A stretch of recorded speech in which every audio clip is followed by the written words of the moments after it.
Assalamualaikum warahmatullahi wabarakatuh. Bagaimana kabarnya anak-anak? Mudah-mudahan kalian masih tetap semangat ya. Meskipun pembelajaran kita masih pembelajaran jarak jauh. Tak terasa kita sudah sampai di akhir bab ini, yaitu peran Indonesia dalam ASEAN. Sekarang kita akan mempelajari bagaimana peran Indonesia dalam organisasi ASEAN. Yuk kita simak pembelajarannya.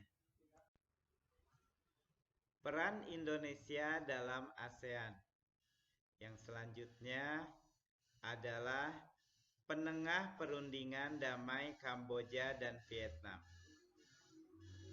Pada tahun 1977 hingga 1979 terjadi perang antara Kamboja dan Vietnam.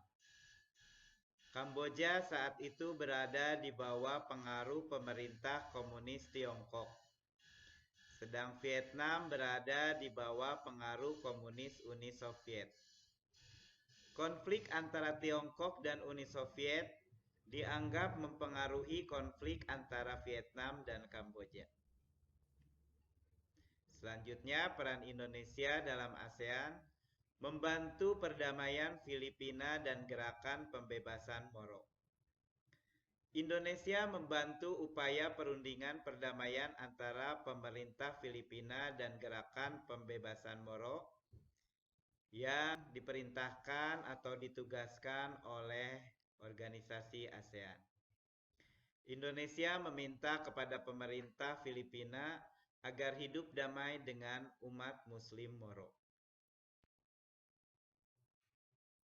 Peran yang ketiga atau yang terakhir adalah Jakarta Informal Meeting. Indonesia berupaya mendamaikan pihak-pihak yang sedang berkonflik di Kamboja dengan mengirimkan pasukan perdamaian ke Kamboja dan mengusulkan pertemuan yang disebut Jakarta Informal Meeting. Jakarta Informal Meeting mendorong diadakannya konferensi perdamaian di Paris tahun 1989. Invasi atau upaya menguasai yang dilakukan oleh Vietnam kepada Kamboja menyebabkan negara tetangga yang berada di sekitar Asia Tenggara merasa perlu untuk mengambil sikap. Pada saat ini, Kamboja dan Vietnam belum menjadi anggota ASEAN pada saat mereka sedang berkonflik. Nah, demikianlah anak-anak materi terakhir dari pembelajaran IPS, yaitu peran penting Indonesia dalam perkembangan ASEAN. Sampai bertemu lagi di video pembelajaran selanjutnya. Billahi taufiq wal hidayah. Wassalamualaikum warahmatullahi wabarakatuh.